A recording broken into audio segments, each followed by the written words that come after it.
இப்பொழுது நாம் கர்த்தருடைய வசனத்தை நாம் தியானிக்க போகிறோம். ஸோ நம்ம வேத வசனத்தை நாம் எடுத்துக்கொள்ளலாம். நம்ம இன்றைக்கும் நாம வேதத்தில் தவறாக புரிந்து கொள்ளப்பட்ட ஒரு வசனம் என்று அல்லாமல் ஒரு குறிப்பிட்ட ஒரு கான்செப்ட், அதாவது ஒரு குறிப்பிட்ட ஒரு காரியத்தை வேதத்திலே என்ன பண்ணியிருக்கிறாங்கன்னா இன்றைக்கு இருக்கக்கூடிய கிறிஸ்தவத்திலே தவறாக புரிந்திருக்கிறார்கள். ஸோ அதை சரியான விதத்திலே நாம் வேதம் முழுமையிலும் நாம் அதை படித்து என்ன பண்ண போகிறோம், புரிந்து கொள்ள போகிறோம். என்ன கான்செப்ட் அப்படின்னா, வேதத்தில் நாம் இன்னைக்கு இருக்கக்கூடிய காலகட்டங்களில் கிறிஸ்தவத்தில் அபிஷேகம் என்ற ஒரு வார்த்தையை நாம் அடிக்கடி பயன்படுத்தி கொண்டு வருகிறோம். என்ன வார்த்தை? அபிஷேகம். என்ன அபிஷேகம்? அக்கினி அபிஷேகம் அப்படின்னு ஒரு வார்த்தை. அப்புறம் பரிசுத்த ஆவியின் அபிஷேகம் அப்படின்ற ஒரு வார்த்தை. வேற என்ன அபிஷேகம்? இது ரெண்டு தானா?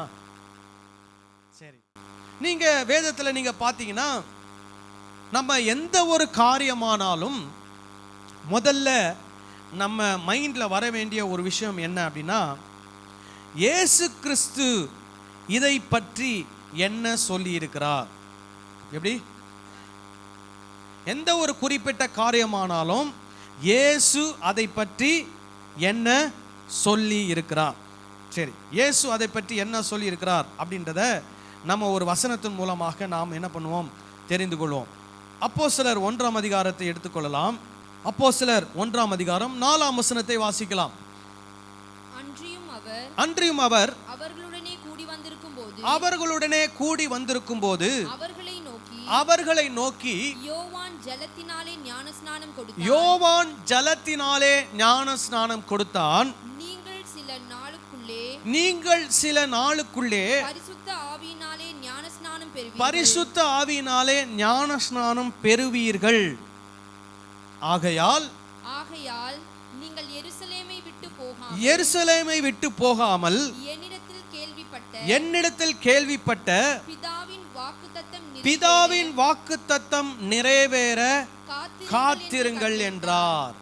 ஹல்லேலூயா. சோ இப்போ நீங்க பாருங்க, இயேசு என்ன சொல்றாரு? பரிசுத்த ஆவியின் அபிஷேகம் என்ற ஒரு வார்த்தையை பயன்படுத்தி இருக்கிறாரா? இயேசு என்ன பயன்படுத்தி இருக்கிறார்? பரிசுத்த ஆவியின் ஞான ஸ்நானம். பரிசுத்த ஆவியினாலே என்ன பெறுவீர்கள்? ஞான ஸ்நானம் பெறுவீர்கள். இந்த வார்த்தைகளை தான் இயேசு என்ன பண்ணுகிறார்? பயன்படுத்துகிறார். நீங்க மத்தேயு, மார்க்கு, லூக்கா, யோவான்ல வாசித்தீங்கன்னா கூட இதே ஒரு வார்த்தை தான் இயேசு என்ன பண்ணுவார்? பயன்படுத்துவார். பரிசுத்த ஆவியினாலே நீங்கள் என்ன பெறுவீர்கள்? ஞான ஸ்நானம் பெறுவீர்கள். அப்போ இந்த பரிசுத்த ஆவியின் அபிஷேகம் என்ற வார்த்தை எங்கே இருந்து வந்தது? புதிய ஏற்பாட்டில் இருக்கக்கூடிய இயேசு கிறிஸ்துவினுடைய சீஷர்கள்ல ஒரு சிலர் என்ன பண்ணியிருக்கிறாங்க? இந்த வார்த்தைகளை பயன்படுத்தி இருக்கிறாங்க. பரிசுத்த ஆவியின் அபிஷேகம், அந்த அபிஷேகம் உங்களை போதிக்கும், இப்படிலாம் அவங்க என்ன பண்ணியிருக்கிறாங்க? பயன்படுத்தி இருக்கிறாங்க. ஸோ இதில் இந்த வார்த்தையை பயன்படுத்தினவங்க எல்லாரும் யாருன்னு பார்த்தீங்கன்னா, யூத மார்க்கத்திலிருந்து கிறிஸ்தவத்தை ஏற்றுக்கொண்டவர்கள், யூத மார்க்கத்திலிருந்து வந்து இயேசு கிறிஸ்துவை ஏற்றுக்கொண்டு அவருக்கு பின்பதாக சீஷர்களாய் மாறினவர்கள். அப்போ இந்த அபிஷேகம் என்ற வார்த்தை எங்க இருந்து வருகிறது? யூதர்களுடைய பாரம்பரியம், யூதர்களுடைய வழக்கம், அவர்களுடைய கலாச்சாரத்திலிருந்து இந்த வார்த்தைகள் என்ன பண்ணுகிறது? வருகிறது. ஏன் அப்படி வருது அப்படின்னா, ஆண்டவர் அவர்களுக்கு என்ன கொடுத்திருக்கிறார்? சில கட்டளைகளை அவர்களுக்கு கொடுத்திருக்கிறார். ஆகவே இந்த வார்த்தை எதை குறிக்கிறது அப்படின்னா, ஒரு தனிப்பட்ட நபரை அல்லது ஒரு குழுக்களை அல்லது பொருட்களை தேவனுக்கென்று வேறு பிரிப்பது. ஒரு குறிப்பிட்ட நபரை அல்லது ஒரு குறிப்பிட்ட நபர்களை அல்லது ஒரு பொருளை தேவனுக்கென்று என்ன பண்ணுவது? வேறு பிரிப்பது. அதில் வேற ஒரு காரியமும் சேர்ந்து அடங்கி இருக்கும். அது என்னன்னா பரிசுத்தப்படுத்துதல். அந்த பரிசுத்தப்படுத்துவதற்கு முன்பாக அதை என்ன பண்ணுவாங்க? அபிஷேகம் செய்து அதை என்ன பண்ணுவாங்க? பரிசுத்தப்படுத்துவாங்க. அதனால அதனுடைய அர்த்தம் என்ன என்றால், இந்த ஒரு குறிப்பிட்ட நபர் அல்லது இந்த ஒரு குறிப்பிட்ட நபர்கள் அல்லது இந்த ஒரு குறிப்பிட்ட பொருள் தேவனுக்கென்று வேறு பிரிக்கப்பட்டு வைக்கப்பட்டிருக்கிறது, அல்லது தேவனால் தெரிந்து கொள்ளப்பட்டிருக்கிறது, அல்லது தேவனால் அழைக்கப்பட்டிருக்கிறது என்று அர்த்தம். அப்போ அபிஷேகம் பண்ணப்பட்டவர் அப்படின்னா என்ன அர்த்தம்? தேவனால் தெரிந்து கொள்ளப்பட்டவர், தேவனால் என்ன பண்ணப்பட்டவர்? அழைக்கப்பட்டவர். எதற்காக? ஏதோ தேவன் ஒரு திட்டம் வைத்திருக்கிறார், அந்த நபர் இந்த காரியங்களை செய்ய வேண்டும் என்று தேவன் என்ன பண்ணியிருக்கிறார்? ஒரு திட்டம் வைத்திருக்கிறார். ஆகவே அந்த நபரை ஆண்டவர் என்ன பண்ணுகிறார்? தெரிந்து கொள்கிறார் அல்லது அழைக்கிறார். சரி, இப்போ இது எப்படி நடக்குது அப்படின்னு பார்த்தீங்கன்னா, ஆண்டவர் மோசே மூலமாக இஸ்ரவேல் ஜனங்களுக்கு ஒரு கட்டளை கொடுக்கிறார். என்ன கட்டளை அப்படின்னா, ஒரு எண்ணெய் அல்லது ஒரு தைலத்தை என்ன பண்ண வேண்டும்? நீங்கள் செய்ய வேண்டும். அது ஒரு ஸ்பெஷல் தைலம். அதற்கு என்னென்னலாம் சேர்க்கணும் அப்படின்னு என்ன பண்றாரு? ஒரு லிஸ்ட் கொடுக்கிறார். அந்த கொடுக்கப்பட்ட லிஸ்ட்ல இருக்கிற எல்லாத்தையும் சேர்த்து எண்ணெயை ஊற்றி அந்த தைலத்தை என்ன பண்ணணும்? அவங்க ஏற்பாடு பண்ணணும். அந்த தைலத்தை தான் தேவன் தெரிந்து கொள்ளக்கூடிய நபர் அல்லது தேவன் தெரிந்து கொள்ளக்கூடிய நபர்கள் அல்லது தேவன் எந்தெந்த பொருள் மேல் அந்த எண்ணெயை நீங்கள் வார்க்க வேண்டும் என்று சொல்லுகிறாரோ அந்த பொருட்கள் மேல், அந்த நபர்கள் மேல் இந்த தைலத்தை என்ன பண்ண வேண்டும்? போட வேண்டும், ஊற்ற வேண்டும் அல்லது பூச வேண்டும். இதுதான் தேவன் கொடுத்த கட்டளை. சரி, யாத்திராகமம் 30வது அதிகாரம் 22 to 25 வரைக்கும் வாசிக்கலாமா?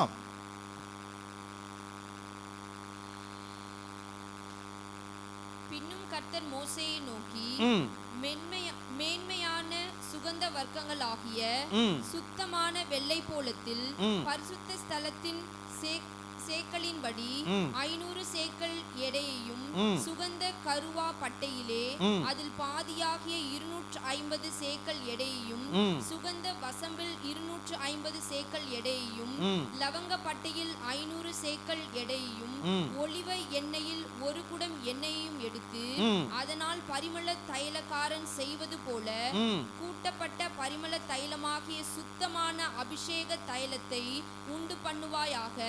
அது பரிசுத்த அபிஷேக தைலமாய் இருக்க கடவது. சோ ஆண்டவர் என்ன கொடுக்கிறாரு? இந்த லிஸ்ட் எல்லாம் கொடுத்து இந்த லிஸ்ட்டை வச்சு என்ன பண்ண சொல்றாரு? கூட்டப்பட்ட பரிமள தைலமாகிய சுத்தமான அபிஷேக தைலத்தை என்ன பண்ணுவாயாக? உண்டு பண்ணுவாயாக. அது பரிசுத்த அபிஷேக தைலமாய் இருக்க கடவது. ஸோ இப்போ இது என்ன கொடுத்துருக்கிறார்? இன்ஸ்ட்ரக்ஷன். தைலத்தை என்ன பண்ணணும், எப்படி செய்யணும். ஸோ எப்படி செய்யணும்னு சொல்லியாச்சு. அடுத்தது அந்த தைலத்தை நீங்கள் எப்படி யூஸ் பண்ணணும், பயன்படுத்தணும். யாத்திராகமம் அதே அதிகாரத்தில் 31 to 33 வரைக்கும் வாசிங்க. இஸ்ரவேல் புத்திரரோடே நீ பேசி சொல்ல வேண்டியதாவது, உங்கள் தலைமுறை தோறும் இது எனக்குரிய பரிசுத்த அபிஷேக தைலமாய். ஸோ தலைமுறை தோறும் இது யாருக்குரிய பரிசுத்த தைலம்? தேவனுக்குரிய பரிசுத்த அபிஷேக தைலமாய் இருக்க வேண்டும். ஸோ இந்த தைலம் யாருடைய தைலம்? ஆண்டவருடைய தைலம், எண்ணெய். ஸோ தைலம்னா நீங்கள் எப்படி நினச்சிக்காதீங்க, குட்டி பாட்டிலில் போட்டு வச்சுருக்குறாங்களா, அது இல்லை. அது ஒரு லிக்விட் ஃபார்மில் இருக்கும். அது ஒரு பாட்டிலில் போட்டு வச்சுருப்பாங்க, லிக்விட் ஃபார்மில் இருக்கும். ஆனால் அதில் இந்த ஸ்பைசஸ்லாம் போடுறதுனால என்ன வாசனை அடிக்கும்? ஒரு தைல வாசனை அடிக்கும். சரியா? அதனால தைலம்னு நீங்கள் அந்த மாதிரி இமேஜினேஷனில் போயிடாதீங்க. ஒரு குப்பியில் என்ன பண்ணியிருப்பாங்க, ஊற்றி வச்சுருப்பாங்க, லிக்விட் ஃபார்மில் இருக்கும் அது. சரி, அப்புறம் இது மனிதனுடைய சரீரத்தின் மேல் வார்க்கப்படலாகாது. இது மனிதனுடைய சரீரத்தில் என்ன பண்ணக்கூடாதான்? வார்க்கப்பட. அப்படின்னா என்ன அர்த்தம்னா, யார் வேணாலும் இந்த தைலத்தை எடுத்து உடம்புல என்ன பண்ணக்கூடாது? பூசிக்க கூடாது, தேய்ச்சிக்க கூடாது. நம்ம என்ன பண்ணுறோம்? அமர்தாஞ்சன், ஜண்டுபாம், இங்கே முட்டி வலிக்குது, தலை வலிக்குது, காது வலிக்குதுன்னா எடுத்து என்ன பண்ணுறோம்? அங்கங்கே பூசிக்கிறோம். அந்த மாதிரி இந்த தைலத்தை எடுத்து என்ன பண்ணக்கூடாது? யார் வேணாலும் எடுத்து உடம்புல என்ன பண்ணக்கூடாது? பூசக்கூடாது. யார் பூசலும் அப்படின்னா, அப்புறம் இது செய்யப்பட்ட முறைமையின்படி அவர்கள் வேறொரு தைலத்தை செய்யவும் கூடாது. சோ இதை பூசக்கூடாது. இதே மாதிரி ஃபார்முலாவை யூஸ் பண்ணி இன்னொரு தைலத்தையும் என்ன பண்ணக்கூடாது? செய்யக்கூடாது. அப்புறம் இது பரிசுத்தமானது, இது உங்களுக்கு பரிசுத்தமாய் இருப்பதாக. இந்த முறைமையின்படியே தைலம் கூட்டுகிறவனும் அதில் எடுத்து அந்நியன் மேல் வார்க்கிறவனும் தன் ஜனத்தில் இராதபடிக்கு அறுப்புண்டு போக கடவன் என்று சொல் என்றார். சோ இந்த தைலத்தை செய்கிறவனும் இந்த தைலத்தை எடுத்து அந்நியர் மேல பூசுகிறவனும் ஜனத்தின் மத்தியில் என்ன பண்ணக்கூடாது?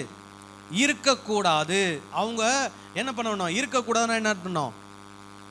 அவங்கள பேக் பண்ணி வீட்டுக்கு அனுப்பிச்சிடணுமா? இல்லை, அவங்கள காலி பண்ணிடணும். அதுதான் கட்டளை.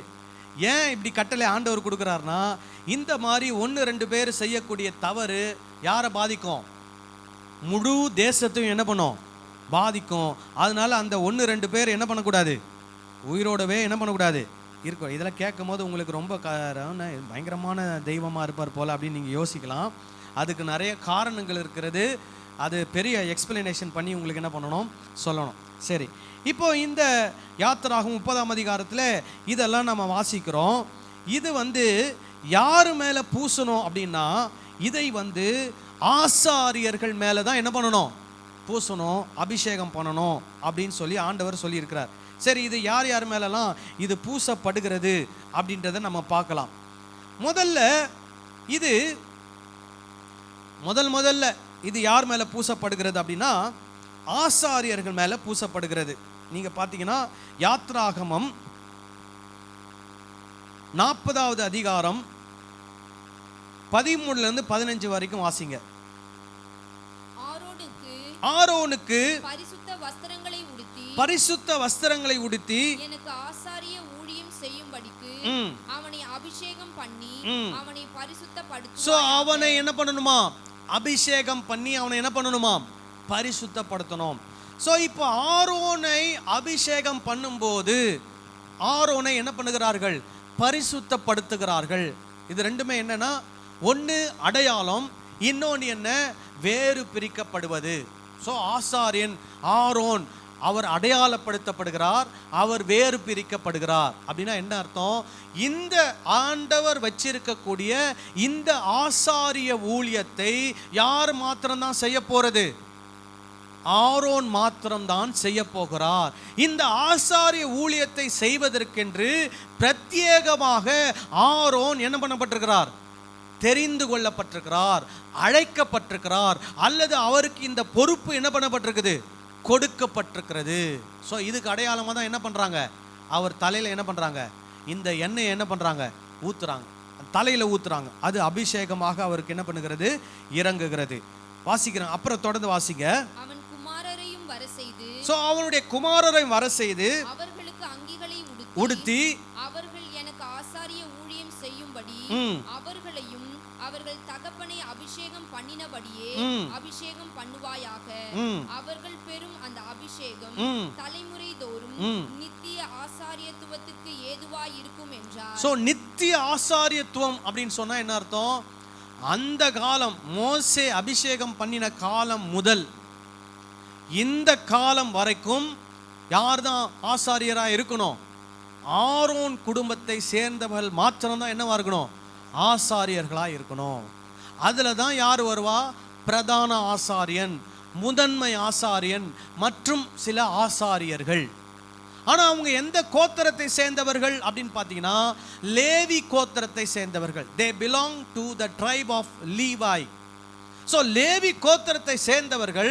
ஆனால் அந்த கோத்திரத்திலே குறிப்பிட்ட குடும்பமாகிய ஆரோனும் அவனுடைய குடும்பத்தாரும் தான் என்ன ஊழியத்தை செய்வார்கள்? ஆசாரிய ஊழியத்தை செய்வார்கள். அதற்காக அவருடைய தலையில் என்ன ஊற்றப்படுகிறது? இந்த ஸ்பெஷல் ஆயில், அனாயிண்டிங் ஆயில் என்ன பண்ணப்படுகிறது? ஊற்றப்படுகிறது. அது எதை குறிக்கிறது? அவர்களே அந்த ஆயில் ஊற்றப்பட்டு அடையாளப்படுத்தப்படுகிறார்கள். அதற்கென்று விசேஷமாக தெரிந்து கொள்ளப்படுகிறார்கள். ஸோ முதல்ல யார் அபிஷேகம் பண்ணப்படுகிறது? ஆசாரியன் அல்லது ஆரோன் அல்லது ஆசாரியர்கள் என்ன பண்ணப்படுகிறார்கள்? அபிஷேகம் பண்ணப்படுகிறார்கள். அதுக்கப்புறம் நீங்க பார்த்தீங்கன்னா ராஜாக்கள் அபிஷேகம் பண்ணப்படுகிறார்கள். நீங்க வேதாகமத்தில் 1 ராஜாக்கள் 19ஆம் அதிகாரம் 13லிருந்து 16 வரைக்கும் வாசிங்க.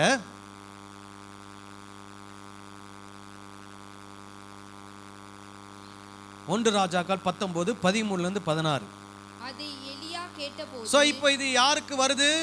எலியாவுக்கு இந்த வார்த்தை வருகிறது. அதை எலியா கேட்டபோது தன் சால்வையினால் தன் முகத்தை மூடிக்கொண்டு வெளியே வந்து கெபியின் வாசலில் நின்றான். அப்பொழுது இதோ எலியாவே, இங்கே உனக்கு என்ன காரியம் என்கிற சத்தம் அவனுக்கு உண்டாயிற்று. அதற்கு அவன், சேனைகளின் தேவனாகிய கர்த்தருக்காக வெகு பக்தி வைராக்கியமாயிருந்தேன். இஸ்ரவேல் புத்திரர் உமது உடன்படிக்கையை தள்ளிவிட்டார்கள். உம்முடைய பலிபீடங்களை இடித்து பட்டயத்தினால் கொன்று போட்டார்கள். நான் ஒருவன் மாத்திரம் மீதியாய் இருக்கிறேன். என் பிராணனையும் வாங்க தேடுகிறார்கள் என்றான். அப்பொழுது கர்த்தர் அவனை பார்த்து நீ தமஸ்குவின் வழியாய் வனாந்திரத்திற்கு திரும்பி போய்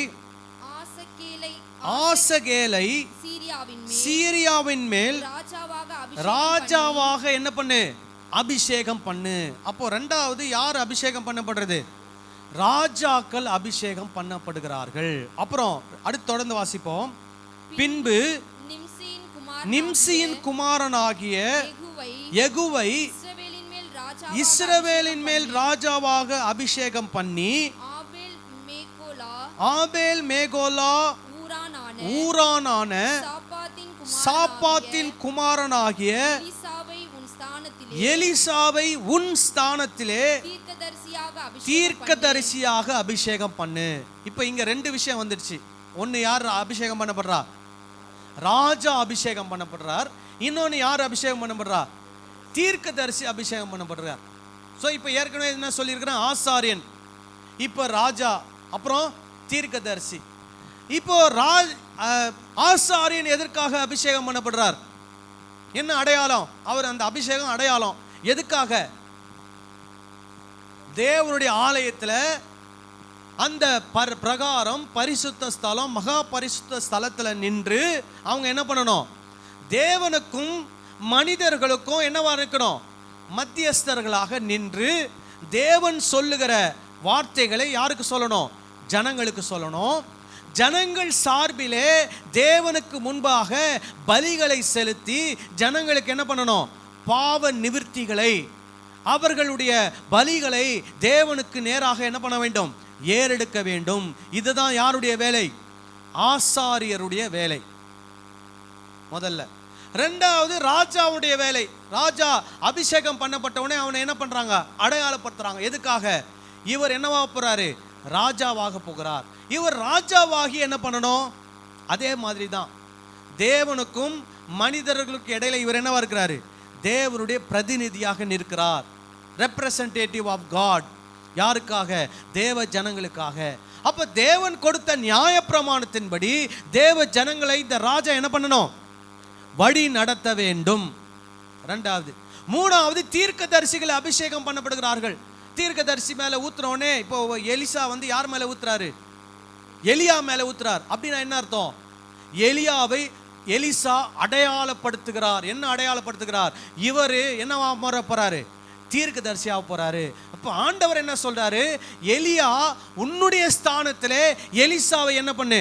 அபிஷேகம் பண்ணு. அப்படா என்ன அடையாளம்? இனிமேல் எலியா யாருடைய ஸ்தானத்துக்கு வர போறாரு? எலிசாவாகிய என்னுடைய ஸ்தானத்துக்கு என்ன பண்ண போறார்? வரப்போறாருன்னு அவர் தலையில அபிஷேகம் பண்றார். சரிங்களா? ஸோ இந்த அபிஷேகம் என்ன நடக்கிறது? இதனுடைய காரணம் என்ன? அர்த்தம் என்ன? அடையாளப்படுத்தப்படுகிறார்கள். இந்த நபர்கள் அடையாளப்படுத்தப்படுகிறார்கள். இது என்ன அடையாளம்? இவர்கள் தேவனால் தெரிந்து கொள்ளப்பட்டவர்கள். இவர்கள் தேவனுக்கு விசேஷித்தவர்கள். இவர்கள் தேவன் இவர்களை கொண்டு ஏதோ ஒரு காரியத்தை என்ன பண்ண போகிறார்? நடப்பிக்க போகிறார், செய்ய போகிறார். ஸோ இதுதான் பழைய ஏற்பாட்டில் என்ன பண்ணப்பட்டது? இந்த நபர்கள் அபிஷேகம் பண்ணப்பட்டார்கள். பொருட்கள் அபிஷேகம் பண்ணப்பட்டது. சரி, முதல் அபிஷேகம் பண்ணப்பட்ட ராஜா யார்? யாரு?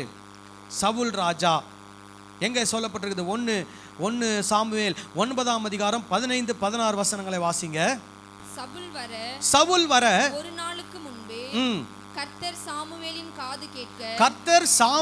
காது கேட்க நாளை இந்நேரத்திற்கு பென்யமீன் நாட்டானாகிய ஒரு மனுஷனை உன்னிடத்தில் அனுப்புவேன். அவனை என் ஜனமாகிய இஸ்ரவேல், பாருங்க, அவனை என் ஜனமாகிய இஸ்ரவேலின் மேல் அதிபதியாக அபிஷேகம் பண்ண கடவாய். இப்போ ஆண்டவர் என்ன சொல்றாரு? ஒருத்தனை உனக்கு கிட்ட நான் என்ன பண்ண போறேன்? அனுப்ப போறேன். அவனை என் ஜனம். பாருங்க எவ்வளோ வார்த்தை, முக்கியமான ஒரு வார்த்தை. ஆண்டவர் சொல்றாரு, என் ஜனமாகிய இஸ்ரவேலின் மேல் என்ன பண்ண போகிறேன்? அதிபதியாக அபிஷேகம் பண்ண கடவாய். அவன் என் ஜனத்தை பெலிஸ்தரின் கைக்கு நீங்களாக்கி ரட்சிப்பான். என் ஜனத்தின் முறையிடுதல் என்னிடத்தில் வந்து எட்டினபடி இருந்தபடியினால் நான் அவர்களை கடாட்சித்தேன் என்று வெளிப்படுத்தி இருந்தார். சாமுவேல் தீர்க்கதரிசிக்கு ஆண்டவர் என்ன பண்றாரு? இதை வெளிப்படுத்துகிறார். இப்போ தீர்க்கதரிசியாகிய சாமுவேல் யாரை அபிஷேகம் பண்ண வேண்டும்? சவுலை அபிஷேகம் பண்ண வேண்டும். சவுலை அவர் அபிஷேகம் பண்ணிட்டார்னா என்ன அர்த்தம்? அவர் மேல ஒரு அடையாளத்தை வச்சிட்டார். என்ன அடையாளத்தை வச்சிட்டாரு? இவர் தான் இனிமேல் உங்களுக்கு என்னவா மாற போறாரு? ராஜாவாக மாறப்போகிறார். ஸோ அதனால தான் நம்ம அடிக்கடி பயன்படுத்துவோம். என்ன வார்த்தை பயன்படுத்துவோம்? அபிஷேகம் பண்ணப்பட்டவர், அபிஷேகம் பண்ணப்பட்டவர் அப்படின்னு நம்ம சொல்லுவோம். ஸோ அபிஷேகம் பண்ணப்பட்டவர் என்று சொல்லும்போது வெறும் ராஜாக்கள் மாத்திரம் அபிஷேகம் பண்ணப்பட்டவர்கள் கிடையாது. நம்ம அபிஷேகம் பண்ணப்பட்டவங்க மேல கை வைக்க கூடாதுன்னு யார் சொன்னது? தாவீது சொன்னார். யாரை பார்த்து சொன்னார்? சவுலை பார்த்து சொல்றார், இவர் அபிஷேகம் பண்ணப்பட்டவர், இவர் மேல நான் என்ன பண்ண மாட்டேன்? கை வைக்க மாட்டேன், கை போட மாட்டேன். ஏன்னு பார்த்தீங்கன்னா அது என்னது? அரசியல். ஏன்னா அரசியல்ல இந்த மாதிரி சூழ்ச்சிகள்லாம் என்ன பண்ணும்? நடக்கும். அந்த காலங்கள் முதற்கொண்டு இந்த காலம் வரைக்கும் அப்படிதான் என்ன பண்ணிட்டு இருக்குது? நடந்து கொண்டு இருக்கிறது. தகப்பனை என்ன பண்ணுவாங்க? சிறை பிடிப்பார்கள், அல்லது தகப்பனை கொலை செய்து விட்டு பிள்ளைகள் என்ன பண்ணுவார்கள்? அந்த இதுக்கு வருவாங்க. அல்லது அந்த ராஜாவுக்கு நெருக்கமாக இருக்கக்கூடிய பெரிய பெரிய ஜெனரல்ஸ், போர் வீரர்கள், தளபதிகள், போர் தளபதிகள் என்ன பண்ணுவாங்க? ராஜாவை என்ன பண்ணுவாங்க? கொலை செய்து விட்டு அந்த இடத்துல என்ன பண்ணுவாங்க? அவங்க ராஜாவா மாறுவாங்க. அப்படிப்பட்ட ஒரு சூழ்நிலை தான் தாவீது என்ன சொல்றாரு? ஆண்டவர் ஏற்கனவே என்னை அபிஷேகம் பண்ணிட்டார். யார் மூலமா? சாமுவேல் மூலமா அபிஷேகம் பண்ணிட்டாரு. ஆண்டவரை பொறுத்தவரை ஆண்டவர் என்னை அடையாளப்படுத்தி விட்டார், என்னை அழைத்து விட்டார், என்னை தெரிந்து கொண்டு விட்டார். என்னன்னு? நான் தான் இதுக்கு என்னது? ராஜான்னு. அதனால ஏற்கனவே ஒருத்தர் அபிஷேகம் பண்ணப்பட்ட சவுல் இருக்கிறார். அவர் மேல நான் என்ன பண்ண மாட்டேன்? கை வைக்க மாட்டேன். நான் போய் அவரை கொலை செய்து விட்டு நான் இந்த ஸ்தானத்தில் ராஜாவாக என்ன பண்ண மாட்டேன்? வரமாட்டேன்னு சொல்றார். இந்த விஷயங்களை யாருக்கு ஒப்பனையா பேசுவாங்கன்னா ஊழியத்துக்கு ஒப்பனையா பேசுவாங்க. ஏன் ஊழியத்துக்கு ஒப்பனையா பேசுறதுக்கு ஆசாரியர்கள் இல்லையா? ஊழியக்காரர்களுக்கு ஒப்பனையா பேசுவதற்கு தீர்க்கதரிசிகள் இல்லையா? ஏன்னா ஆசாரிகளை பற்றி பேசணும்னா ஊழியக்காரோட கம்பேர் பண்ணி பேசணும். ஆசாரிகள் செய்யக்கூடிய நிறைய விஷயங்கள் இருக்கிறது. தீர்க்கதரிசியோடு ஊழியக்கார கம்பேர் பண்ணி பேசுனீங்கன்னா தீர்க்கதரிசிகள் ஆண்டவருடைய வார்த்தையை கேட்டு செய்த காரியங்கள் ஏகப்பட்ட காரியங்கள் இருக்கிறது. அதையெல்லாம் ஊழியக்காரர்களால் என்ன பண்ண முடியாது? செய்ய முடியாது. ஆனால் ஊழியக்காரர்களை ராஜாக்களோட கம்பேர் பண்ணி பேசுகிறாங்க. ஏன்னா ராஜாக்கள் எப்படி வாழ்ந்தாங்க? ராஜ கம்பீரமாக வாழ்ந்தாங்க, அரண்மனையில் வாழ்ந்தாங்க, ராஜ செல்வாக்குகளை அனுபவித்தார்கள், அதிகாரத்தோடு வாழ்ந்தார்கள். அதனால இன்னைக்கு இருக்கக்கூடிய ஊழியக்காரர்களை யாரோட கம்பேர் பண்ணிக்கிறாங்க? ராஜாக்களோட கம்பேர் பண்ணிக்கிறாங்க. அதுல வேற ஜனங்கிட்ட என்ன சொல்லிக்கிறாங்க? அபிஷேகம் பண்ணப்பட்டவன் மேல என்ன பண்ணக்கூடாது? கை போடக்கூடாது. அந்த காலத்துல எல்லாரும் அபிஷேகம் பண்ணப்பட்டவங்க கிடையாது. ஒரு சிலர் தேவனால் தெரிந்து கொள்ளப்பட்டவர்கள். அதுலயும் 3 கேட்டகரி: ஆசாரியர், ராஜாக்கள், அப்புறம் யாரு? தீர்க்கதரிசிகள். இவர்கள் தான் தேவனால் என்ன பண்ணப்பட்டவர்கள்? தெரிந்து கொள்ளப்பட்டவர்கள். சரி, இப்போ நம்ம வாசிச்ச வேத பகுதியில் எதையெல்லாம் பார்த்துட்டோம்? ராஜாவை அபிஷேகம் பண்றதை பத்தி, தீர்க்கதரிசி அபிஷேகம் பண்றதை பத்திலாம் என்ன பண்ணிட்டோம்? பார்த்துட்டோம். இப்போ அடுத்து இன்னொரு பார்க்க போறோம், பொருளை பரிசுத்தப்படுத்துறது, அபிஷேகம் பண்றது. ஆதியாகமம் 31ஆம் அதிகாரம் 13ஆம் வசனத்தை வாசிங்க. உயிரற்ற பொருள். நீ தூணுக்கு அபிஷேகம் செய்து. சோ இங்க தூணுக்கு என்ன பண்ணிருக்காங்களாம்? அபிஷேகம் செய்திருக்கிறாங்க. செய்தது யார் தெரியுமா? யாக்கோபு. சோ யாக்கோபு என்ன பண்ணியிருக்கிறாரு? தூணுக்கு அபிஷேகம் செய்திருக்கிறார். அதை ஆண்டவர் நினைவு கூர்ந்து என்ன பண்ணுகிறார்? யாக்கோபுக்கு சொல்லுகிறார். என்ன சொல்லுகிறார்? நீ தூணுக்கு அபிஷேகம் செய்து எனக்கு ஒரு பொருத்தனை பண்ணின பெத்தேலிலே உனக்கு தரிசனமான தேவன் நானே. சோ பெத்தேலிலே உனக்கு தரிசனமான தேவன் நானே. சோ எதுக்கு இத சொல்றாரு? நீ தூணுக்கு அபிஷேகம் பண்ணது கரெக்ட்னு சொல்லல, அவருக்கு ஞாபகப்படுத்துறார். என்ன ஞாபகப்படுத்துறாரு? நீ ஒரு இடத்துல எனக்கு என்ன பண்ண? பொருத்தனை பண்ண. எந்த நேரத்தில், எந்த இடத்துல? ஒரு இடத்துல நீ என்ன பண்ண தெரியுமா? ஒரு தூணுக்கு என்ன பண்ணின? அபிஷேகம் பண்ணின. அந்த இடத்துல நீ எனக்கு என்ன பண்ணின? ஒரு பொருத்தனை பண்ணின. அந்த பொருத்தனை பண்ண தேவன் யார் தெரியுமா? நான் தான் அப்படின்னு சொல்றார். அப்புறம் இப்பொழுது நீ எழுந்து இந்த தேசத்தை விட்டு புறப்பட்டு தேசத்திற்கு திரும்பி போ என்று சொன்னார் என்றான். சோ ஆண்டவர் என்ன சொல்றாரு? இப்போ இந்த இடத்துல இருந்து எழுந்து எங்க போ? உன்னுடைய தேசார் இனத்தார் இருக்கிற தேசத்துக்கு போன்னு சொல்றார். சோ இப்போ வேதத்துல என்ன பார்க்கிறோம்? ஒரு தூணை என்ன பண்றாங்க? அபிஷேகம் பண்றாங்க. இது எப்போ நடந்தது? யாக்கோபு காலத்திலே நடந்திருக்கிறது. இது ஆண்டவர் மோசேக்கு கட்டளை கொடுப்பதற்கு முன்பதாகவே இந்த மாதிரி காரியத்தை என்ன பண்ணியிருக்கிறாங்க? வேதத்திலே செய்திருக்கிறார்கள். அடுத்தது அதே யாத்ராகமம் 30வது அதிகாரம் 26 வாசிக்கலாமா? யாத்ராகமம் 30:26. அதனாலே ஆசரிப்பு கூடாரத்தையும் சாட்சி பெட்டியையும் மேஜையையும் அதன் பனிமுட்டுகள் எல்லாவற்றையும் குத்து விளக்கையும் அதன் கருவிகளையும் தூப பீடத்தையும் தகன பலிபீடத்தையும் அதன் பனிமூட்டுகள் எல்லாவற்றையும் தொட்டியையும் அதன் பாதத்தையும் என்ன பண்ணுமா? அபிஷேகம் பண்ணி. சோ இப்போ ஆசரிப்பு கூடாரம், அதுல இருக்கக்கூடிய ஒவ்வொரு பொருட்களையும் என்ன பண்ணுமா? இந்த 30வது அதிகாரத்துல எந்த வாஸ்தவம்? அபிஷேக தைலத்தை எப்படி உண்டாக்கணும், அதை எப்படி யூஸ் பண்ணணும் அப்படின்னு சொல்லும்போது இந்த இடத்துல என்ன சொல்லியிருக்கிறாரு? இந்த ஆசரிப்பு கூடாரம் இந்த பொருட்கள் மேலெல்லாம் என்ன பண்ணு? இந்த எண்ணெயை போட்டு அதை என்ன பண்ணு? அபிஷேகம் பண்ணு. அப்படின்னா என்ன அர்த்தம்? இந்த பொருட்கள்லாம் தேவனுக்காக தேவனால் விசேஷமாக என்ன பண்ணப்பட்டிருக்கிறது? தெரிந்து கொள்ளப்பட்டிருக்கிறது. இது யாருக்குரியது? தேவனுக்குரியது, கர்த்தருக்குரியது. இந்த பொருட்கள் யாருக்காக பயன்படுத்தப்பட வேண்டும்? கர்த்தருக்காக மட்டுமே பயன்படுத்தப்பட வேண்டும். இது கர்த்தருக்கு விசேஷித்தமானது. ஆமென் சொல்லலாமா? ஹல்லேலூயா. இப்போ நம்மளே எடுத்துங்க, நமக்கு ரொம்ப ஸ்பெஷலான ஒரு ட்ரெஸ் இருக்கும். அதை யாருக்குமே என்ன பண்ண மாட்டோம்? கொடுக்க மாட்டோம். சில வீட்டில் கேர்ள்ஸ் இருப்பாங்க, அவங்க ஒருத்தர் ட்ரெஸ்ஸை என்ன பண்ணுவாங்க? மாற்றி போட்டுக்குவாங்க. ஆனால் ஒரு ட்ரெஸ்ஸு மட்டும் என்ன ட்ரெஸ்ஸாக இருக்கும்? ரொம்ப ஸ்பெஷல் ட்ரெஸ்ஸாக இருக்கும். அதை யாருக்காகவும் என்ன பண்ண மாட்டோம்? விட்டு கொடுக்க மாட்டோம். யாரும் அதை என்ன பண்ண முடியாது? போட்டுக்க முடியாது, யூஸ் பண்ணிக்க முடியாது. அது மாதிரி ஆண்டவர் இந்த அபிஷேகம் பண்ணவங்களெல்லாம் எப்படி பார்க்குறார்? ஸ்பெஷலாக பார்க்குறார். யாருக்கு ஸ்பெஷல்? ஆண்டவருக்கு இவங்கெல்லாம் யாரு? ஸ்பெஷலானவங்க. ஒரு ஆமென் சொல்லலாமா? ஹல்லேலூயா. ஸோ பழைய ஏற்பாட்டு காலங்களில் இதனுடைய அர்த்தம் என்ன அப்படின்னா, இவர்கள் தேவனால் என்ன பண்ணப்பட்டவர்கள்? தெரிந்து கொள்ளப்பட்டவர்கள், தேவனால் அடையாளப்படுத்தப்பட்டவர்கள். எதற்காக அப்படின்னா, தேவனுடைய நோக்கத்தை இந்த பூமியிலே என்ன பண்ண வேண்டும்? நிறைவேற்ற வேண்டும். சரி, இதோட முடிஞ்சிருச்சா? இல்லை. யாரெல்லாம் தேவன் அடையாளப்படுத்துகிறாரோ, பழைய ஏற்பாட்டு காலங்களை பற்றி பேசிட்டு இருக்கிறேன். யாரை பற்றி பேசுகிறேன்? நபர்களை பற்றி பேசுகிறேன்.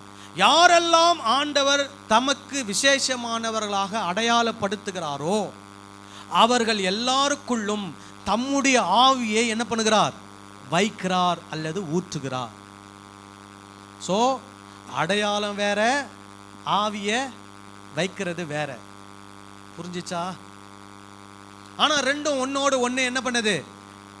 சம்பந்தப்பட்டிருக்குது. ஏன்னா அடையாளப்படுத்தப்பட்டவங்க எதற்காக அடையாளப்படுத்தப்பட்டாங்க? தேவனுக்காக என்ன பண்ணணும்? ஒரு சிறப்பான காரியத்தை செய்யணும்.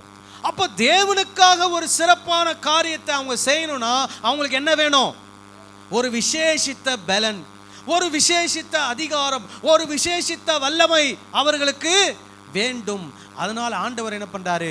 தமக்கு பிரியமா யாரையெல்லாம் ஆண்டவர் தெரிந்து கொள்கிறாரோ அவர்களுக்குள்ளே தம்முடைய ஆவியை என்ன பண்ணுகிறார்? வைக்கிறார், ஊற்றுகிறார். ஹல்லேலூயா. அப்போ அவங்க என்ன பண்றாங்க? தேவன் எதற்காக அவங்களை தெரிந்து கொண்டாரோ அதை என்ன பண்றாங்க? அவங்க செய்கிறாங்க. இப்போ உதாரணத்துக்கு நீங்க எடுத்துக்கிட்டீங்கன்னா, பழைய ஏற்பாட்டில் சிம்சோன், ஆண்டவர் அவனை நியாயாதிபதியாக என்ன பண்றார்? தெரிந்து கொள்கிறார். அப்போ ஆண்டவர் தம்முடைய ஆவியை அவனுக்குள்ள என்ன பண்றாரு? வைக்கிறார். அந்த ஆவியின் பலத்தினாலே அவன் என்ன பண்ணுகிறான்? அசாதாரணமான, மனிதர்களால் செய்யக்கூடாத அசாதாரணமான காரியங்களை என்ன பண்றான்? செய்யறான். எப்பெல்லாம் செய்யறான்? எப்பெல்லாம் கர்த்தருடைய ஆவி அவனுக்குள்ள வர்றாரோ அப்பெல்லாம் என்ன பண்றான்? செய்யறான். கர்த்தருடைய ஆவி அவனை விட்டு போனவனே அவன் என்ன பண்ண மாட்டான்? செய்ய மாட்டான். ஸோ இது வந்து நியாயாதிபதி காலத்தில் நடந்தது. ராஜாக்கள் காலம், ஆசாரியர்கள் காலம், அப்புறம் தீர்க்கதரிசிகள் காலங்களில் அந்த ஆவி வந்துட்டு போறதில்ல. நீங்க சவுல் கிட்ட மட்டும்தான் என்ன நடக்குது, ஆண்டவர் தம்முடைய ஆவியை வைக்கிறார். அவன் ஆண்டவருக்கு கீழ்ப்படியில ஆவியை என்ன பண்ணிட்டார், எடுத்துட்டார். மறுபடியும் ஆண்டவர் யார் மேல ஆவியை வைக்கிறார், தாவீது மேல வைக்கிறார். தாவீது ஒரு தவறு செய்கிறாரு. தவறு செய்யும் போது அவர் சொல்றாரு, ஆண்டவரே உம்முடைய பரிசுத்த ஆவியை என்னிலிருந்து என்ன பண்ணாதிரும், எடுத்து போடாதிரும் அப்படின்னு ஜெபம் பண்றார். அப்படின்னா என்ன அர்த்தம், அந்த ஆவி, தேவ ஆவி என்னை விட்டு போயிடுச்சுன்னா நான் என்ன இல்லை, ஒன்றும் இல்லாமல் போயிடுவேன். அப்படின்னு என்ன அர்த்தம், வேற யாரையோ ஆண்டவர் என்னவா மாத்திட்டாரு, ராஜாவா மாத்திட்டாருன்னு அர்த்தம். அதனால அவன் ஜெபம் பண்றான், என் பாவத்தை மன்னியும், உம்முடைய பரிசுத்த ஆவியை என்னிலிருந்து என்ன பண்ணாதிரும், எடுத்து போடாதிரும் என்று சொல்லி அவன் ஜெபம் பண்ணுகிறான். அப்போ யாரெல்லாம் அபிஷேகம் பண்ணப்படுகிறார்களோ அவர்கள் எல்லாம் தேவ ஆவியினால் என்ன பண்ணப்படுகிறார்கள், நிரப்பப்படுகிறார்கள். எதற்கு, எந்த நோக்கத்திற்காக அவர்கள் தெரிந்து கொள்ளப்படுகிறார்களோ அந்த நோக்கத்தை அவர்கள் நிறைவேற்றும்படியாக. ராமன் சொல்லலாமா? ஹல்லேலூயா. புரிஞ்சுச்சா? இதோட இன்னைக்கு நிறுத்தி அடுத்த வாரம் என்ன பண்ணுவோம், கண்டினியூ பண்ணுவோம். எப்படி கண்டினியூ பண்ணுவோம்னா, புதிய ஏற்பாட்டில் அதனுடைய கருத்து என்ன, புதிய ஏற்பாட்டில் அதை நாம் எப்படி புரிந்து கொள்ள வேண்டும். ஹல்லேலூயா. ஏதாவது கன்ஃபியூஷன் இருந்தா என்ன கேளுங்க. ஆராதனை முடிஞ்சவங்க. ஓகே, ஜெபம் பண்ணலாமா? எல்லாரும் கண்களை மூடுவோம்.